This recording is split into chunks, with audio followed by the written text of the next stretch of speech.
Hello friends, ನಿಮ್ಮೆಲ್ಲರಿಗೂ ನಮ್ಮ likes ಚಾನಲ್ಗೆ ಸ್ವಾಗತ. ನಾವು ಪ್ರತಿದಿನ ಮಾಡುವಂಥ ದ ಹಿಂದೂ ದಿನಪತ್ರಿಕೆ ವಿಶ್ಲೇಷಣೆ ಕೆಳಗೆ ಇವತ್ತು ಜನವರಿ 8, 2021 ಈ ದಿನಾಂಕದ ಸುದ್ದಿ ವಿಶ್ಲೇಷಣೆಯನ್ನು ಆರಂಭ ಮಾಡೋಣ. ಇವತ್ತಿನ ಸಂಚಿಕೆಯಲ್ಲಿ ನಾವು ಸುದ್ದಿಗಳ ಕೆಳಗೆ ಈ ಫೈನಾನ್ಷಿಯಲ್ ಇಯರ್ನ ಗ್ರಾಸ್ ಡೊಮೆಸ್ಟಿಕ್ ಪ್ರಾಡಕ್ಟ್ ಬಗ್ಗೆ ತಿಳ್ಕೊತಾ ಇದ್ದೀವಿ. ಅದರಲ್ಲಿ ಕೊಟ್ಟಿರುವಂಥ ಟರ್ಮ್ಸ್ ರಿಯಲ್ GDP ಅಂದರೆ ಏನು, ಗ್ರಾಸ್ ವ್ಯಾಲ್ಯೂ ಆ್ಯಡೆಡ್ ಅಂದರೆ ಏನು ಅನ್ನೋದ್ರ ಬಗ್ಗೆ ತಿಳ್ಕೊತಾ ಇದ್ದೀವಿ. DFC ಅಂದರೆ ಡೆಡಿಕೇಟೆಡ್ ಫ್ರೇಟ್ ಕಾರಿಡಾರ್ ಒಂದನ್ನು ಇನಾಗ್ರೇಟ್ ಮಾಡಿದ್ದಾರೆ ಪ್ರಧಾನಮಂತ್ರಿ ಅವರು, ಅದ್ರ ಬಗ್ಗೆ ತಿಳ್ಕೊತಾ ಇದ್ದೀವಿ. ಡಿಜಿಟಲ್ ಟ್ಯಾಕ್ಸ್ ಬಗ್ಗೆ ತಿಳ್ಕೊತಾ ಇದ್ದೀವಿ. ನಿಮ್ಮ ಎಡಿಟೋರಿಯಮಲ್ಲಿ ಯುನೈಟೆಡ್ ಸ್ಟೇಟ್ಸಲ್ಲಿ ಏನು ಘಟನೆ ಆಯಿತು, ಅಟೆಂಪ್ಟೆಡ್ ಕೂಪ್ ಆಯಿತು, ಆ ವಿಷಯವಾಗಿ ಚರ್ಚೆ ಮಾಡ್ತಾ ಇದ್ವಿ. ಏವಿಯನ್ ಇನ್ಫ್ಲೂಯೆನ್ಸಾ ಭಾರತದಲ್ಲಿ ಇವತ್ತು ಹೇಗೆ ಸ್ಪ್ರೆಡ್ ಆಗ್ತಾ ಇದೆ ಅನ್ನೋದ್ರ ಬಗ್ಗೆ ಚರ್ಚೆ ಮಾಡ್ತಾ ಇದ್ವಿ. ಹಾಗೆ ತುಂಬ ಮುಖ್ಯವಾದಂಥ ಡಿಸ್ಇನ್ಫಾರ್ಮೇಷನ್, ಫೇಕ್ ನ್ಯೂಸ್ ಅನ್ನೋದ್ರ ಬಗ್ಗೆ ಕೂಡ ಇವತ್ತು ಚರ್ಚೆ ಮಾಡ್ತಾ ಇದ್ವಿ. ಹಾಗೆ ಸಂಚಿಕೆಯ ಕೊನೆಯಲ್ಲಿ ಒಂದು ಪ್ರಶ್ನೆಯನ್ನು ಕೂಡ ಕೇಳಲಾಗುತ್ತೆ, ಅದನ್ನು ಉತ್ತರಿಸೋಕ್ಕೆ ಪ್ರಯತ್ನ ಮಾಡಿ. ಇವತ್ತಿನ ಚರ್ಚೆಯನ್ನು ಆರಂಭ ಮಾಡೋಣ. GDP likely to contract by 7.7% this fiscal. ಈ ಆರ್ಟಿಕಲ್ನ ನೀವು ಬ್ಯಾಂಗ್ಳೂರ್ ಎಡಿಷನ್ನ ಫ್ರಂಟ್ ಪೇಜಲ್ಲಿ ಹಾಗೂ ಪೇಜ್ ನಂಬರ್ 8ಅಲ್ಲಿ ಇದರ ಕಂಟಿನ್ಯೂಷನನ್ನು ನೀವು ನೋಡ್ಬೋದು. ಇಲ್ಲಿ ದಿಸ್ ಫಿಸ್ಕಲ್ ಅಂತ ಅಂದಾಗ ಈ ಫೈನಾನ್ಷಿಯಲ್ ಇಯರ್ ಅಂತ ಅರ್ಥ. ಈ ಫೈನಾನ್ಷಿಯಲ್ ಇಯರ್ ಅಂತ ಅಂದರೆ 1st ಏಪ್ರಿಲ್ 2020 ಹಾಗೂ 31st ಮಾರ್ಚ್ 2021 ಇದರ ಮಧ್ಯೆ ಇರುವಂಥ ಅವಧಿ. ಈ ಅವಧಿಯನ್ನು ಸರ್ಕಾರ ತನ್ನ ಫೈನಾನ್ಷಿಯಲ್ ರಿಪೋರ್ಟಿಂಗ್ ಹಾಗೂ ಬಜೆಟಿಂಗ್ಗೆ ಉಪಯೋಗಿಸುತ್ತೆ. ಹಾಗಾಗಿ ಇದನ್ನು ಫಿಸ್ಕಲ್ ಇಯರ್ ಅಥವಾ ಫಿಸ್ಕಲ್ ಅಂತ ಕೂಡ ಕರೀತಾರೆ. ನಿಮ್ಮ ಸಿಲೆಬಸ್ ಅಲ್ಲಿ main syllabus general studies paper 3 ಕೆಳಗೆ Indian economy, planning and mobilisation of resources, growth, development, ಅದ್ರ ಜೊತೆಗೆ ಗವರ್ಮೆಂಟ್ ಬಜೆಟಿಂಗ್ ಅಂತ ನಿರ್ದಿಷ್ಟವಾಗಿ ಕೊಟ್ಟಿದ್ದಾರೆ. ಸೊ ಅದಕ್ಕೆ ಕೂಡ ಈ ಆರ್ಟಿಕಲ್ ಬರುತ್ತೆ. ನಿಮ್ಮ prelims exam point of view ಇಂದ ಕೂಡ ಈ ಆರ್ಟಿಕಲ್ ನಿಮಗೆ ಇಂಪಾರ್ಟೆಂಟ್ ಆಗುತ್ತೆ. ಈ ಆರ್ಟಿಕಲ್ ಅಲ್ಲಿ ಕೆಲವೊಂದು ಟರ್ಮ್ಸ್ನ ಉಪಯೋಗಿಸಿದ್ದಾರೆ. Real GDP, gross value added. So ನಾವು ಈ ಆರ್ಟಿಕಲ್ ಬಗ್ಗೆ ತಿಳ್ಕೊಳ್ಳೋಕ್ಕಿಂತ ಮುಂಚೆ ಈ ಪದಗಳ ಸ್ಪಷ್ಟವಾದ ಅರ್ಥವನ್ನು ಮೊದಲು ತಿಳ್ಕೊಳ್ಳೋಣ. ನಮ್ಮ ದೇಶದೊಳಗೆ ಏನು ಸರಕುಗಳು ಹಾಗೂ ಸೇವೆಗಳು, ಗೂಡ್ಸ್ ಆ್ಯಂಡ್ ಸರ್ವಿಸಸ್ ಪ್ರೊಡ್ಯೂಸ್ ಆಗುತ್ತೆ, ಅದರ ಒಟ್ಟಾರೆ ವ್ಯಾಲ್ಯೂ ಅನ್ನು ನಾವು ಗ್ರಾಸ್ ಡೊಮೆಸ್ಟಿಕ್ ಪ್ರಾಡಕ್ಟ್ ಅಂತ ಕರಿತೀವಿ. ಆ ಗ್ರಾಸ್ ಡೊಮೆಸ್ಟಿಕ್ ಪ್ರಾಡಕ್ಟ್ ರಿಯಲ್ ಕೂಡ ಇರ್ಬೋದು, ನಾಮಿನಲ್ ಕೂಡ ಇರ್ಬೋದು. ಇದರ ಅರ್ಥ ಏನು? ಈಗ ನಮ್ಮ ದೇಶದೊಳಗೆ ಒಂದು ಫೋನ್ ಮ್ಯಾನುಫ್ಯಾಕ್ಚರ್ ಆಗ್ತಾ ಇದೆ ಅಂತಂದರೆ ಕಳೆದ ವರ್ಷ ಅದರ ವ್ಯಾಲ್ಯೂ 10,000 ಇದ್ದರೆ ಈ ವರ್ಷ ಅದು 15,000 ಇರ್ಬೋದು. ಈ 15,000 ಅನ್ನೋದು ಇಲ್ಲಿ ಕರೆಂಟ್ ಮಾರ್ಕೆಟ್ ಪ್ರೈಸ್ ಆಗುತ್ತೆ. ಈ ಪ್ರಸ್ತುತ ಇರುವಂಥ ಈ ವಸ್ತುವಿನ ಮಾರ್ಕೆಟ್ ಪ್ರೈಸ್ ಏನಿದೆ, ಆ ರೀತಿ ಬೇರೆ ಎಲ್ಲ ವಸ್ತುಗಳ ಕರೆಂಟ್ ಮಾರ್ಕೆಟ್ ಪ್ರೈಸ್ನ ತೊಗೊಂಡ್ಬಿಟ್ಟು ಅದರಿಂದ ಎಕನಾಮಿಕ್ ಔಟ್ಪುಟ್ನ ಸಮ್ ಟೋಟಲ್ ತೊಗೊಂಡಾಗ ಅದನ್ನು ನಾಮಿನಲ್ GDP ಅಂತ ಕರೀತಾರೆ. ಅದೇ ರಿಯಲ್ GDP ಇನ್ಫ್ಲೇಷನ್ನ ಎಫೆಕ್ಟ್ ಏನಿರುತ್ತೆ ಅದನ್ನು ತೆಗೆದುಹಾಕತ್ತೆ. ಇನ್ಫ್ಲೇಷನ್ ಅಂದರೆ ಏನು? ಬೆಲೆ ಜಾಸ್ತಿ ಆಗ್ತಾ ಇದೆ ಅಂತ ಅರ್ಥ. ಬೆಲೆ ಜಾಸ್ತಿ ಆಗ್ತಾ ಇದೆ ಅಂದ ತಕ್ಷಣ ಔಟ್ಪುಟ್ ಕೂಡ ಜಾಸ್ತಿ ಆಗ್ತಾ ಇದೆಯಾ ಅಂತ ಅರ್ಥ ಅಲ್ಲ ಅಲ್ವಾ? ಸೊ ಔಟ್ಪುಟ್ ನಿಜವಾಗ್ಲೂ ಜಾಸ್ತಿ ಆಗಿದೆಯಾ ಅನ್ನೋದನ್ನು ನಾವು ರಿಯಲ್ GDP ಒಳಗೆ ನೋಡ್ತೀವಿ. ಹಾಗಾಗಿ 2 ವರ್ಷಗಳನ್ನ ನಾವು ಕಂಪೇರ್ ಮಾಡಿ ನೋಡಿದಾಗ ಬೆಲೆ ಜಾಸ್ತಿ ಆಗಿದೆ, ಪ್ರೈಸ್ ಜಾಸ್ತಿ ಆಗಿದೆ, ಆದರೆ ನಿಜವಾದ ಔಟ್ಪುಟ್ ಚೇಂಜ್ ಆಗಿಲ್ಲ ಅಂತಂದರೆ ರಿಯಲ್ GDPಯಲ್ಲಿ ಏನೂ ವ್ಯತ್ಯಾಸ ಆಗೋದಿಲ್ಲ. ಅದೇ ನಾಮಿನಲ್ GDPಯಲ್ಲಿ ವ್ಯತ್ಯಾಸ ಆಗುತ್ತೆ. ಅಂದರೆ ರಿಯಲ್ GDP ನಿಜವಾದ ರಿಯಲ್ ಪ್ರೊಡಕ್ಷನಲ್ಲಿ ಏನು ವ್ಯತ್ಯಾಸ ಆಗಿದೆ ಅನ್ನೋದನ್ನು ತೋರಿಸುತ್ತೆ. ನಾಮಿನಲ್ GDPಯನ್ನು ನಾವು ಇನ್ಫ್ಲೇಷನ್ಗೆ ಅಡ್ಜಸ್ಟ್ ಮಾಡಿದಾಗ ಅದರಿಂದ ನಮಗೆ ರಿಯಲ್ GDP ಸಿಗುತ್ತೆ. ರಿಯಲ್ GDPನ ಕ್ಯಾಲ್ಕುಲೇಟ್ ಮಾಡೋದಕ್ಕೆ ಒಂದು ಬೇಸ್ ಇಯರ್ನ ತೊಗೊಂಡು ಅದರ ಮಾರ್ಕೆಟ್ ಪ್ರೈಸ್ನ ಉಪಯೋಗಿಸ್ಕೊಂಡು ನಿಜವಾಗ್ಲೂ ಎಕನಾಮಿಕ್ ಔಟ್ಪುಟ್ ಜಾಸ್ತಿ ಆಗಿದೆಯಾ ಇಲ್ವಾ ಅಂತ ನೋಡಲಾಗುತ್ತೆ. ಸೊ ರಿಯಲ್ GDP ಬೇಸ್ ಇಯರ್ಸ್ನ ಮಾರ್ಕೆಟ್ ಪ್ರೈಸ್ ಮೇಲೆ ಡಿಪೆಂಡ್ ಆಗಿರುತ್ತೆ. Nominal GDP current market price ಮೇಲೆ ಡಿಪೆಂಡ್ ಆಗಿರುತ್ತೆ. ಒಂದು ದೇಶದ ಆರ್ಥಿಕ ಅಭಿವೃದ್ಧಿಯ ನಿಜವಾದ ಸ್ಥಿತಿಯನ್ನು ತಿಳ್ಕೊಳ್ಳೋದಕ್ಕೆ ರಿಯಲ್ GDP ನಮಗೆ ತುಂಬಾ ಉಪಯುಕ್ತವಾಗುತ್ತೆ. ಹಾಗಾಗಿ ಈ ಆರ್ಟಿಕಲಲ್ಲಿ ಕೂಡ ನಾವು ರಿಯಲ್ GDP ಬಗ್ಗೆ ಚರ್ಚೆ ಮಾಡಿ ಅನಾಲಿಸಿಸ್ನ ಮಾಡ್ತಾ ಇದ್ದೀವಿ. ಮುಂದೆ ಗ್ರಾಸ್ ವ್ಯಾಲ್ಯೂ ಆ್ಯಡೆಡ್ GVA ಅಂದರೆ ಏನು ಅಂತ ತಿಳ್ಕೊಳ್ಳೋಣ. ಉದಾಹರಣೆಗೆ ಒಂದು ಬೇಕರಿಯನ್ನು ತೊಗೊಳ್ಳೋಣ. ಆ ಬೇಕರಿ ಒಳಗೆ ಒಂದು ಕೇಕನ್ನು ಪ್ರಿಪೇರ್ ಮಾಡಿದ್ದಾರೆ, ಅದರ ಬೆಲೆ 100 ರೂಪಾಯಿ. ಈ 100 ರೂಪಾಯಿ ಅನ್ನೋದು ಇಲ್ಲಿ ಔಟ್ಪುಟ್ ಆಗುತ್ತೆ. ಈ ಕೇಕನ್ನು ಪ್ರಿಪೇರ್ ಮಾಡೋದಕ್ಕೆ ಸಾಕಷ್ಟು ರಾ ಮೆಟೀರಿಯಲ್ಸ್ನ ಉಪಯೋಗಿಸಿರ್ತಾರೆ. ಹಿಟ್ಟನ್ನು ಉಪಯೋಗಿಸಿರ್ತಾರೆ, ಮೊಟ್ಟೆ, ಬಟರ್, ಈ ರೀತಿ ಸಾಕಷ್ಟು ಇಂಗ್ರೀಡಿಯೆಂಟ್ಸ್ನ ಉಪಯೋಗಿಸಿರ್ತಾರೆ. ಈ ಎಲ್ಲ ಇಂಗ್ರೀಡಿಯೆಂಟ್ಸ್ಗೆ ಖರ್ಚಾಗಿರೋದು 30 ರೂಪಾಯಿ ಟೋಟಲಿ ಅಂತ ಅಂದ್ಕೊಳ್ಳೋಣ. ಸೊ ಇದನ್ನು ಇಂಟರ್ಮೀಡಿಯೇಟ್ ಕನ್ಸಂಪ್ಷನ್ ಅಂತ ಕರೀತಾರೆ. ಇಲ್ಲಿ ಔಟ್ಪುಟ್ನ ವ್ಯಾಲ್ಯೂ 100 ರೂಪಾಯಿ, ಇಂಟರ್ಮೀಡಿಯೇಟ್ ಕನ್ಸಂಪ್ಷನ್ನ ವ್ಯಾಲ್ಯೂ 30 ರೂಪಾಯಿ. ಸೊ ಗ್ರಾಸ್ ವ್ಯಾಲ್ಯೂ ಆ್ಯಡೆಡ್ 70 ರೂಪಾಯಿ ಆಗುತ್ತೆ. ಈ ಗ್ರಾಸ್ ವ್ಯಾಲ್ಯೂ ಆ್ಯಡೆಡ್ನ ನಾವು ಡಿಫೈನ್ ಮಾಡಬೇಕಂತ ಅಂದರೆ value of output minus value of intermediate consumption ಅಂತ ಹೇಳ್ಬೋದು. ಒಟ್ಟಾರೆ ನಮ್ಮ ಆರ್ಥಿಕ ವ್ಯವಸ್ಥೆ ಒಳಗೆ ಏನೇನು ಪ್ರೊಡ್ಯೂಸ್ ಮಾಡ್ತಾ ಇದ್ದೀವಿ ಆ ಪ್ರೊಡಕ್ಷನ್ಗೆ ಏನು ಇನ್ಪುಟ್ ಹಾಗೂ ರಾ ಮೆಟೀರಿಯಲ್ಸ್ನ ಅವಶ್ಯಕತೆ ಇರುತ್ತೆ, ಅದರ ಕಾಸ್ಟನ್ನು ಡಿಡಕ್ಟ್ ಮಾಡಿ ಸಿಗುವಂಥದ್ದನ್ನು ಗ್ರಾಸ್ ವ್ಯಾಲ್ಯೂ ಆ್ಯಡೆಡ್ ಅಂತ ಹೇಳ್ಬೋದು. It gives the rupee value of goods and services produce in the economy after deducting the cost of inputs and raw materials used. ಇವತ್ತಿನ ದಿನಪತ್ರಿಕೆಯಲ್ಲಿ ಚರ್ಚೆ ಮಾಡ್ತಿರೋಂಥ ಆರ್ಟಿಕಲ್ ಒಳಗೆ ನ್ಯಾಷನಲ್ ಸ್ಟ್ಯಾಟಿಸ್ಟಿಕಲ್ ಆಫೀಸ್ ಈ ವರ್ಷದ financial year ಬಗ್ಗೆ ಏನು ಅಂಕಿಅಂಶಗಳನ್ನ ಕೊಟ್ಟಿದೆ, ಏನು ಅಡ್ವಾನ್ಸ್ ಎಸ್ಟಿಮೇಟ್ಸ್ನ ಕೊಟ್ಟಿದೆ ಅನ್ನೋದ್ರ ಬಗ್ಗೆ ನಮಗೆ ತಿಳಿಸ್ಕೊಡ್ತಾ ಇದ್ದಾರೆ. ನಾವು ಕಳೆದ ವರ್ಷ ಅಂದರೆ ಕಳೆದ ಫೈನಾನ್ಷಿಯಲ್ ಇಯರ್ 2019-20 4.2% ಅಷ್ಟು ನಮ್ಮ ಎಕಾನಮಿಯ ಗ್ರೋತ್ ರೇಟ್ ಇತ್ತು. ಆದರೆ ಈ ವರ್ಷ ನಮ್ಮ ರಿಯಲ್ GDP 7.7% ಅಷ್ಟು ಕಾಂಟ್ರಾಕ್ಟ್ ಆಗುತ್ತೆ. ಅದರ ಜೊತೆಗೆ ಗ್ರಾಸ್ ವ್ಯಾಲ್ಯೂ ಆ್ಯಡೆಡ್ ಕೂಡ 7.2% ಅಷ್ಟು ಶ್ರಿಂಕ್ ಆಗುತ್ತೆ ಅಂತ ಹೇಳ್ತಾ ಇದ್ದಾರೆ. ನಮ್ಗೆ ಈಗಾಗಲೇ ತಿಳಿದಿರೋ ಹಾಗೆ ಈ ವರ್ಷ ಅಂದರೆ ಫೈನಾನ್ಷಿಯಲ್ ಇಯರ್ ಒಳಗೆ ಟೆಕ್ನಿಕಲ್ ರಿಸೆಷನ್ ಆಯಿತು. ಅಂದರೆ ಈ ಫೈನಾನ್ಷಿಯಲ್ ಇಯರ್ನ ಮೊದಲ ಕ್ವಾರ್ಟ್ರಲ್ಲಿ 23.9% ಅಷ್ಟು ಕಾಂಟ್ರಾಕ್ಟ್ ಆಯಿತು. ನಂತರ 7.5% ಅಷ್ಟು ಸೆಕೆಂಡ್ ಕ್ವಾರ್ಟ್ರಲ್ಲಿ ಶ್ರಿಂಕ್ ಆಯಿತು. ಇವೆರಡೂ ಸೇರಿ ಈ ಫೈನಾನ್ಷಿಯಲ್ ಇಯರ್ನ ಮೊದಲ ಅರ್ಧ ಭಾಗದಲ್ಲಿ 15.7% ಅಷ್ಟು ರಿಯಲ್ GDP ಕಾಂಟ್ರಾಕ್ಟ್ ಆಗಿದೆ. ಆದರೆ ನಾವು ಕ್ವಾರ್ಟರ್ಗೂ ಕಂಪೇರ್ ಮಾಡಿ ನೋಡಿದಾಗ ಪ್ರತಿ ಕ್ವಾರ್ಟ್ರಲ್ಲೂ ಇಂಪ್ರೂವ್ಮೆಂಟೇ ಆಗಿದೆ. ನಾವು ಮುಂಚೆ ಮಾರ್ಚ್ನಲ್ಲಿ ಲಾಕ್ಡೌನ್ ಮಾಡಿದ್ವಿ, ಕೆಲವು ತಿಂಗಳು ಯಾವುದೂ ಎಕನಾಮಿಕ್ ಆ್ಯಕ್ಟಿವಿಟಿ ಇರಲಿಲ್ಲ. ನಂತರ ಅನ್ಲಾಕಿಂಗ್ ಸ್ಟಾರ್ಟ್ ಮಾಡಿ ನಿಧಾನವಾಗಿ ಎಕನಾಮಿಕ್ ಆ್ಯಕ್ಟಿವಿಟೀಸ್ನ ಆರಂಭ ಮಾಡಿದ್ವಿ. ಅದರಿಂದಾಗಿ post lockdown V shaped recovery ಆಗುತ್ತೆ ಅಂತ ನಾವು ಈಗಾಗಲೇ ದಿನಪತ್ರಿಕೆ ವಿಶ್ಲೇಷಣೆಯಲ್ಲಿ ಈ ಮುಂಚೆ ಚರ್ಚೆ ಮಾಡಿದ್ವಿ. ಆರ್ಥಿಕ ವ್ಯವಸ್ಥೆ ಒಳಗೆ ಜನರು ಎಲ್ಲೆಲ್ಲಿ ಓಡಾಡೋ ಅವಶ್ಯಕತೆ ಬೀಳುತ್ತೆ. ನಾವು ಲಾಕ್ಡೌನಲ್ಲೂ ಕೂಡ ಕೇವಲ ಎಸೆನ್ಷಿಯಲ್ ಸರ್ವಿಸಸ್ ಅಷ್ಟೇ ಸಿಗೋ ರೀತಿ ಇತ್ತು ಅಲ್ವಾ. ಹಾಗಾಗಿ trade, hotels, transport, communication services ಇದೆಲ್ಲದೂ ಕೂಡ ಕಾಂಟ್ರಾಕ್ಟ್ ಆಗಿದೆ. ಕನ್ಸ್ಟ್ರಕ್ಷನ್, ಮೈನಿಂಗ್, ಮ್ಯಾನುಫ್ಯಾಕ್ಚರಿಂಗ್ ಹೀಗೆ ಎಲ್ಲ ವಲಯಗಳು ಕಾಂಟ್ರಾಕ್ಟ್ ಆಗಿದೆ. ಅದೇ ಅಗ್ರಿಕಲ್ಚರಲ್ಲಿ ನಾವು ಕ್ರಾಸ್ ವ್ಯಾಲ್ಯೂ ಆ್ಯಡೆಡ್ನ ಪಾಸಿಟಿವ್ ಗ್ರೋತನ್ನು ನೋಡ್ತೀವಿ.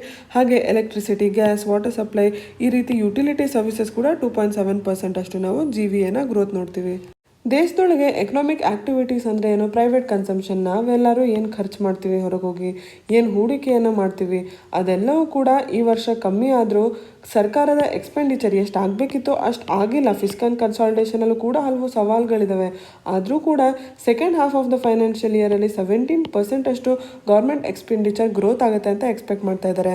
RBI ಕೂಡ ಈ ಫೈನಾನ್ಷಿಯಲ್ ಇಯರಲ್ಲಿ ಟೋಟಲ್ 9.5% ಅಷ್ಟು ಕಾಂಟ್ರಾಕ್ಟ್ ಆಗುತ್ತೆ ಅಂತ ಹೇಳಿತ್ತು. ಆದರೆ ಅದನ್ನು ರಿವೈಸ್ ಮಾಡಿ 7.5%ಗೆ ಬದಲಾಯಿಸಿದೆ.